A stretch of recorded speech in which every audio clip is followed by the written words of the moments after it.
वालिदैन का आपस में जो रवैया होता है बच्चे के ऊपर, ये भी बहुत ज़्यादा उसकी शख्सियत पे असरानंदाज होता है। अगर वालिदैन का आपस में रवैया बहुत ज़्यादा अच्छा है तो बच्चा अच्छे जज्बात लेकर परवान चढ़ेगा, और अगर वालिदैन का आपस में रवैया अच्छा नहीं है तो बच्चा मनफी जज्बात के साथ परवान चढ़ेगा। इसलिए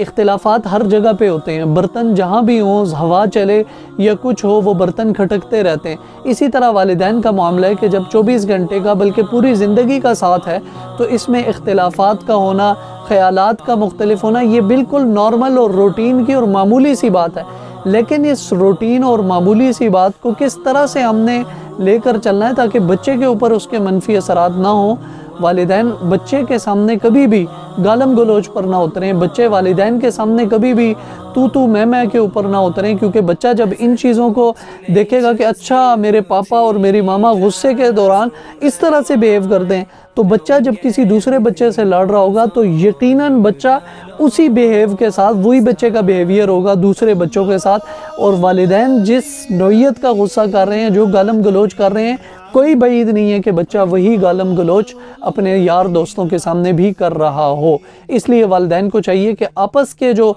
इख्तिलाफ़ात हैं या मामलात हैं, कम अज़ कम बच्चे के सामने उन पर झगड़ा बिल्कुल भी ना करें।